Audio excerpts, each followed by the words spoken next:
everybody, welcome back to another brand new video. Today we are bringing you a Way Back Wednesday, and we are going to open up some packs from 1982 through probably 1994 with this subscription box that focuses primarily on the junk wax here and throws in some nice higher end packs from time to time. Sometimes you'll see 89 Upper Deck in here. Sometimes you'll see some early 80s packs. I had to flip-flop tomorrow's video with today's would-be video. My case of Clearly Authentic is delayed by 1 day, so we will have Clearly Authentic, a brand new release for you tomorrow. I'm always looking forward to that. It's kind of like a lottery ticket. It's a very fun release. And also tomorrow we have a live auction. I hope you can join us for it. Just a little quick sneak peek. Nick D sent he sent 9 of these in, and they're just filled with a whole bunch of stuff, autographs, color lots, numbered lots, just a whole bunch of stuff. There's some slabs there as well. I'll go through all 9 boxes and auction everything off tomorrow. We'll probably try to get started on 7 p.m. Eastern time, so I hope you can join us for that. Also, we're giving away the Ronald Acuna Jr. Bat Down short print card. It's about a $300 to $400 card. All you have to do is be subscribed to this channel with your post notifications on. There's a little bell next to the subscribe button. Tap that and click it to all, and then try to get the first comment in this video and any video that I post for the rest of the month, and we will choose one person to get that Acuna from those first commenters. The only way you're going to get notified, though, is if you have your notifications on. All right, so let's go ahead and see what we've got in here. The Retrowax baseball box. Kind of tough to see the website right there. It's in about size 4 font, but it says, trust me, www.retrowaxbox.com. $59.99 to grab this box, or you can get a subscription of it for $54.99, so $55. So let's go ahead and see what we've got in here. We'll go through all the packs.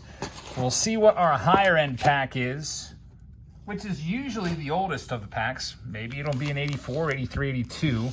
All right, so we've got 1992 Fleer. I'll kind of sort them out by year for you, so you can kind of get maybe a little, like a little bar graph sort of. 92 Fleer, 92 Fleer Ultra, 88 Tops. We've got 87 Fleer and 87 Tops. There's 2 of those.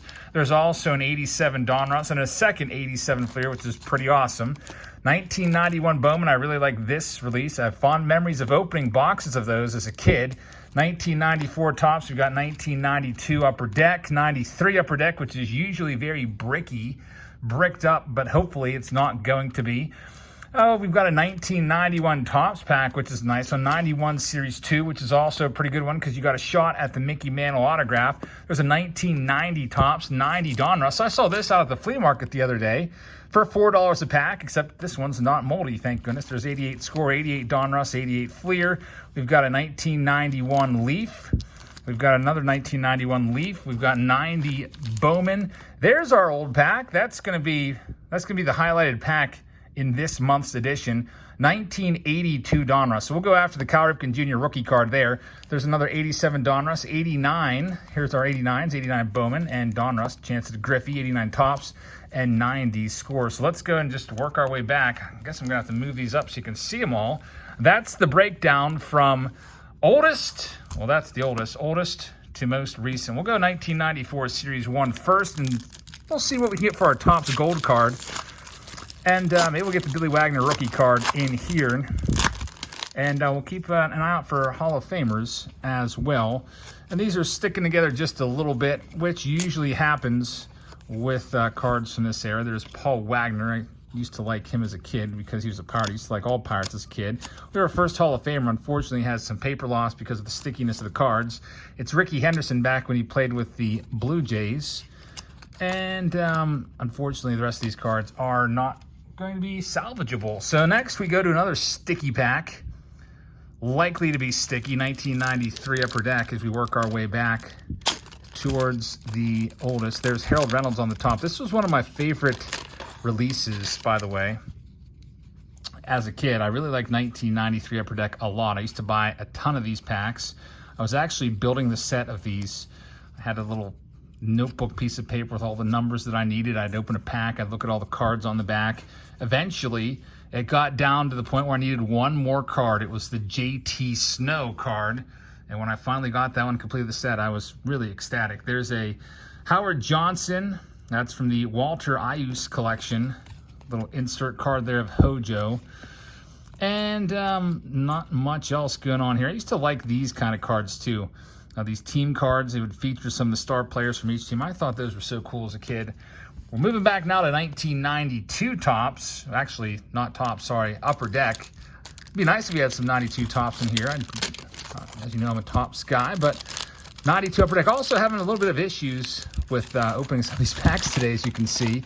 I injured my finger. This joint right here, I injured. I don't know how I did it. Well, I know how I did it. I fell, took a nasty spill, and I landed on this hand. I wonder if I landed like that and bent the finger back. But there's definitely some pain in this finger today, which is not good because that's my ripping finger.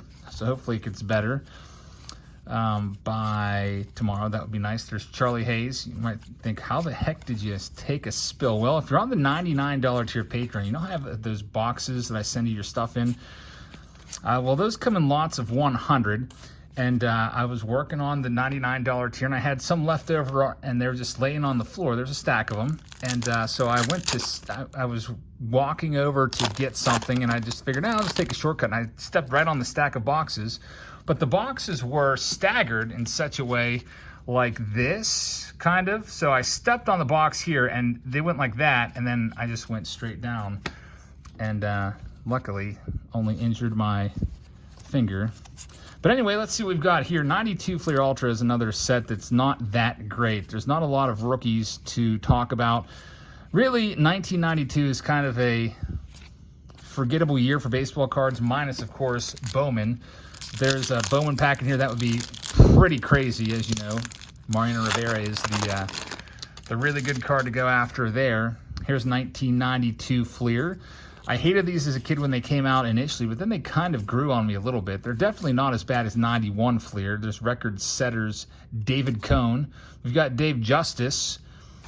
And Ken Griffey Jr. There's a nice one. And I stopped taking out my Hall of Famers, so I'll just take out the best cards. And this, so far, for my money, is the best card that we found. There's the back of the card. Now, Ken Griffey Jr.'s rookie card is 1989. This is a 1992. So if you're wondering what this is worth, you would probably find that at a card store, probably in a dollar box or something like that. Jay Buhner, Griffey's teammate, and Lee Gutterman is the last one. Or Guterman? I don't know if I ever learned how to correctly pronounce his name. I used to call him Lee Gutterman as a kid. I used to mispronounce all kinds of names as a kid, and then eventually I would hear the name pronounced correctly on a radio broadcast. I only listened to Pirates games. And so some of the American League players took a little longer to learn their names. There's one of the nicest cards so far. Again, it's junk wax, so it's not going to be worth a ton of money because they printed this to the moon. But it's a nice Nolan Ryan 1991 Leaf card. There's the back of that Ryan Express. Still fun to take a walk down memory lane. There's Hall of Famer Tim Raines. Tommy Green, who was his only claim to fame, I guess, I remember he threw a no-hitter. I think he's got a scorecard commemorating that in 1992 score. Next pack up, we've got, man, I would be pretty mad if this, I got this as a kid. Like, it's literally your card, taking away from one of your potential big hits. Lou Whitaker's a nice one. He just had his number retired by the Tigers not too long ago. Not so sure why Lou Whitaker didn't get more of a look for the Hall of Fame. He fell off the ballot almost immediately, and then Alan Trammell, who had similar stats, similar length of career and everything, is in the Hall of Fame. Kind of weird. Hopefully Lou Whitaker gets maybe another look someday. I always liked him as a kid as well. A couple second basemen from the now American League Central. I liked Frank White and Lou Whitaker. Thought they were pretty good. Keith Comstock. We're doing 1991 Series 2 right now. This is from Score. Now, this is the better of the two Score series because you have a shot at the Mickey Mantle autograph card. It's a very small shot. There is Roger Clemens, Eric Davis, Andy Hawkins with the no-hit card right there. I used to hate these as a kid. I just never knew what to do with them. Rene Gonzalez is the last one in that one. So going to 1991 Topps. Just picked up a box of these at the flea market the other day for only $15. So that was a good deal. There's the gum. I was thinking about eating it until I saw the big gum stain on the back. of that card and thought better of it. We got Herm Winningham, who's got an error card in 1989 upper deck. I think there's like a 1 in his name or something on the back. Kind of an interesting little subtle error card that has been corrected. Not really worth all that much more than the base card. Instant Win Game. I never did this as a kid. In fact, I think I just oftentimes just flipped those aside. There's John Olerud. Would have been nice if Topps would have had the foresight to put this on the back of the pack so it could block the gum from destroying the last card. There's John Smoltz, who's a Hall of Famer. By the way, this Mel Hall is this exact card is famous for in my brother and my baseball card collecting lore. We were once looking through a friend's baseball card collection and saw that card, and there's a weird substance on the back of it. Pretty gross, but every time I see that card, I will forever think of that. All right, 1991 Bowman. We've got the Rickey Henderson Stolen Base King card. That's a nice one. I really liked, I said this before, I really liked 1991 Bowman as a kid. There's Kirby Puckett, a Hall of Famer, a couple of Hall of Famers already. Got a shot at 5 Hall of Fame rookie cards in this set. I remember going to Rock Sports Card as a kid back in like 91, 92 or so in Bristol, Connecticut. That's where my grandparents lived. There's Will the Thrill Clark. I think he just had his number retired by the Giants. And Tom Bernansky. But they would always have good deals on wax there. So I remember buying like 88 Donruss, 89 Donruss, 1991 Bowman was, I literally remember just sitting there and ripping all those open. My brother did the same thing. Great memories of that card store. Probably my favorite card store maybe ever. We had a really good local card store and discount sports cards, but Rocks just had a much bigger selection. I would love to find a card store just like that again. Unfortunately, around here, we don't have any card stores like that anymore with those giant selections where they have like a pack of everything dating back to like 1981 or so. Tons and tons of singles, anything you could ever hope for. There's Randy Johnson. He's a Hall of Famer. That's his second year card. All right, 1990 Bowman. Let's see what we've got in this one. Just toss the gum aside. I wonder how many pieces of gum I've thrown away from these packs over the years. There's Tom Glavine, who is a Hall of Famer. We're looking for the Frank Thomas rookie card in this. There's Rock Reigns. Look, he even has a necklace. I never noticed that before on this card that says Rock. Word was that they called him Rock Reigns because he had rocks in his back pocket, which is another word for illegal drugs, and that he didn't like to slide on his back side because he didn't want to ruin those. But that's the lore that I've heard. You can let me know the entire story. There's Chris Hoyles, who looks like he's maybe a junior in high school right there. Chris Hoyles had some power. He may have been a Reuter, allegedly. I'm not sure, but definitely had some nice power seasons for the Orioles at the backstop position. Here's 1990 Donruss. I loved these as a kid. Nowadays, Jack Morris, a Hall of Famer. Not too keen on them anymore. They're still fun to open, but anytime I'm opening 90 Donruss, I'm looking for 2 cards in particular. I'm looking for the Tom Glavine / John Smoltz error card where it says John Smoltz on the top, but it's Tom Glavine pictured in the Juan Gonzalez reverse negative. But anytime you can find a Ken Griffey Jr. like this, that's pretty good as well. So there's the kid, Ken Griffey Jr., his second year card. Very, very nice card right there. I don't know if that really looks like Ken Griffey Jr., that player. It looks more like Eduardo Perez or somebody on the follow-through. But Ken Griffey Jr., nice card right there, Diamond Kings. And I used to love this card as a kid as well, Mike Schmidt. It's his only, to my knowledge, I'm just thinking off the top of my head here, I don't think Schmidt has another 1990 card, does he? So 1990 Donruss. They're paying homage to this all-time great. I thought that was really cool that he got a special little logo there. It gives you his complete stats, 548 career home runs. He only played in 42 games in 89, then retired. I wish Topps would have given him a card. I think they did the same thing for Hank Aaron. They didn't give him his final card so we can have all of his final stats on the back. Steve Sax MVP card. Next, we're going to 1990 Topps and hoping we can find the Frank Thomas rookie card. So far, we haven't pulled any giant hits. A couple nice Griffies. There's Eric Plunk, another guy that we did not like as kids, and Jim Gott, Kenny Rogers. There's Lenny Harris. Didn't like him either. This is like a whole bunch of players that we didn't like as kids just for really no reason. There's Andre Dawson, who is a Hall of Famer. What the heck is up with 2 Mike Gallegos back-to-back? That's pretty ridiculous. There's Jeff Montgomery, Joe Girardi, Johnny Ray. Got Gerald Perry, former hitting coach there for the Pirates, and Marty Barrett is the last one. So we're working our way back. We're getting to 82. We're going to pass through 1989 next as we work our way to that 1982 Topps pack. There's the gum. Jamie Moyer, who pitched until age 49, takes the hit. He was awesome. I remember seeing him in, I think it was 2009 or so, or 2010 with the Rockies. And he actually got a ball from him. Tossed me a ball. Really cool guy. Always like stories like that where players are kind of testing the limits of longevity. Right now we got Albert Pujols at age 42, potentially 44, depending on who you listen to. But he's been so red hot the past 15 games, hitting like 500 with, 7 to 9 home runs. He's up to 14, only needs about 7 more for 700. And by the way, this card had everyone going crazy back in the day. It's the Greg Jeffries Future Star card. You know how everyone's hyped up about Julio Rodriguez right now and J-Rod? Well, if you're younger, just imagine Jeffries mania, because that's what it was. Like, everyone was super pumped about this. You got this card, man, you just pulled like $5. I think it was worth about $5 or so out of a 50-cent pack. At the time, it was the best card you could find from 89 Topps. There's Frank Robinson, who's a Hall of Famer. That's his manager card. And we've got the Cardinals leaders.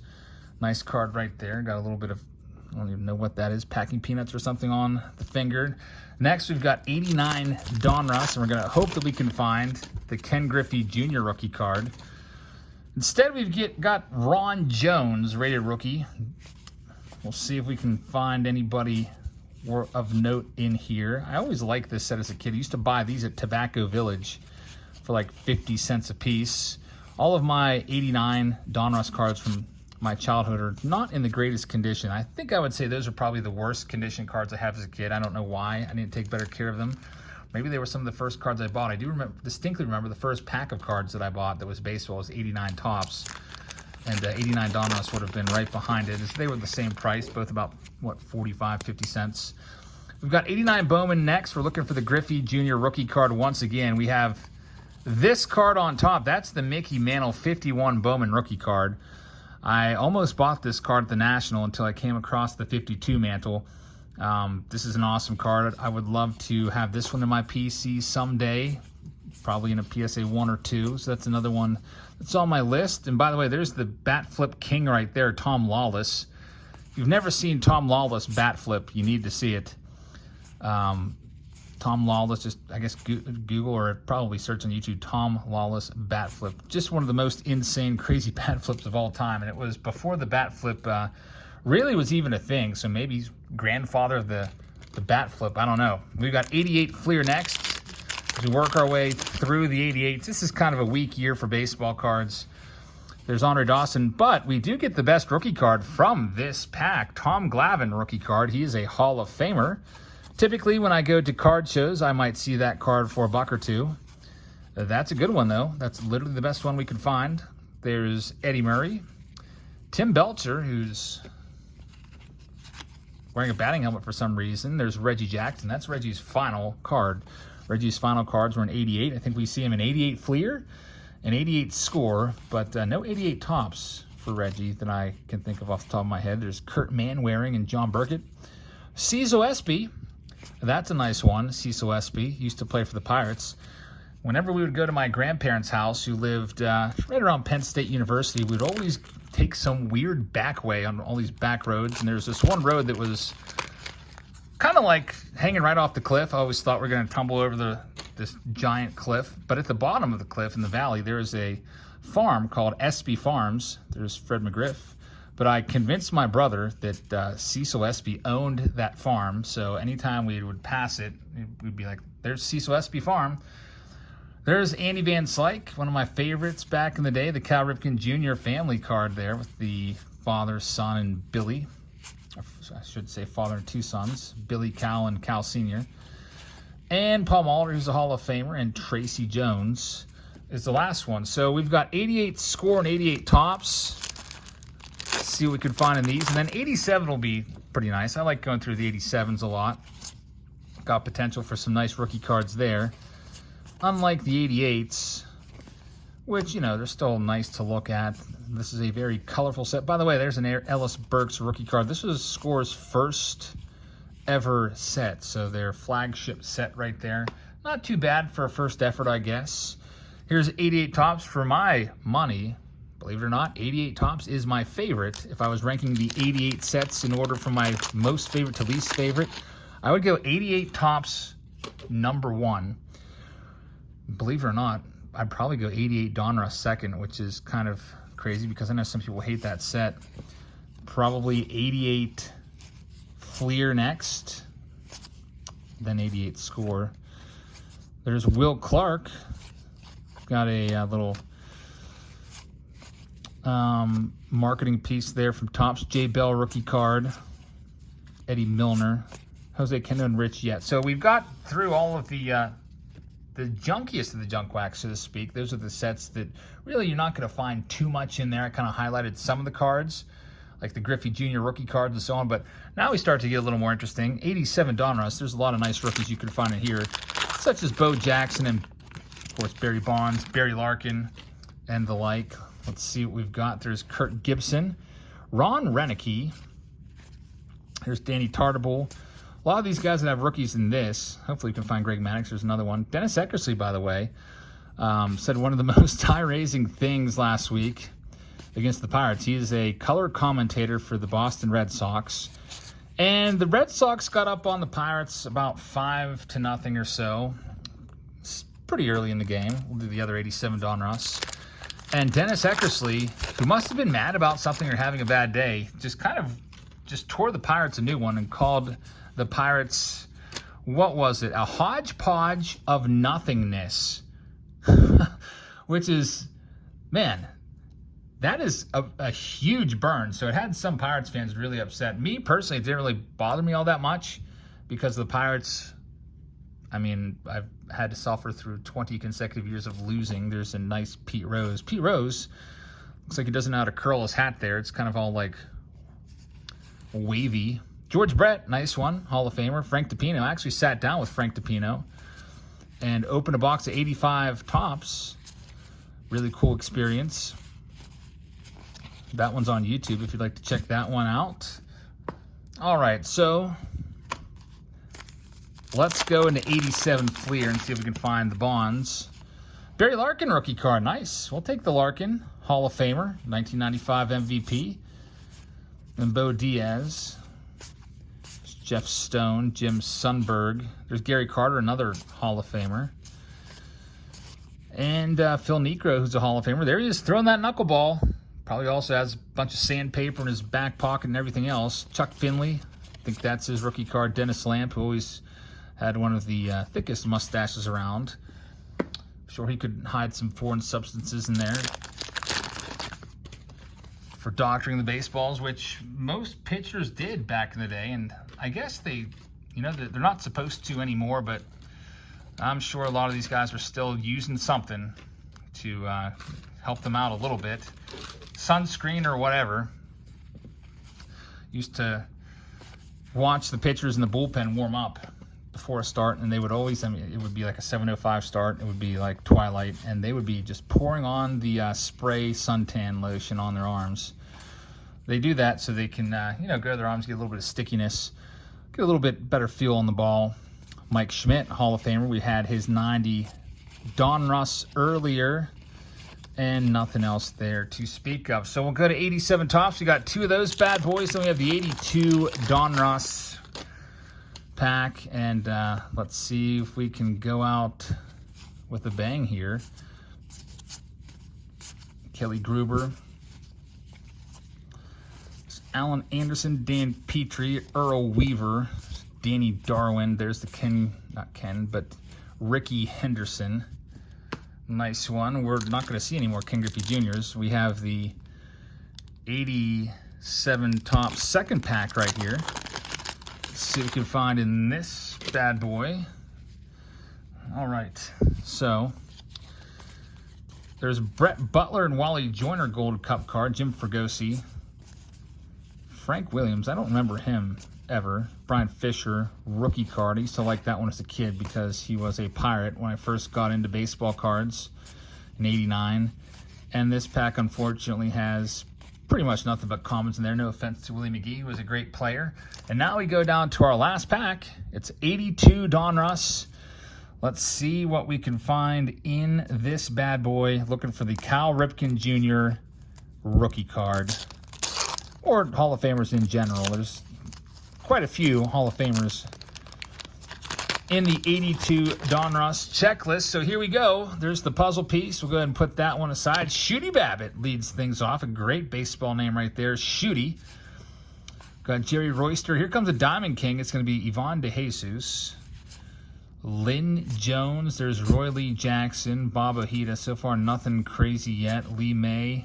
Dave LaRoche, who is the father of Adam LaRoche and Andy LaRoche. You can kind of see the resemblance. Looks just like Adam LaRoche.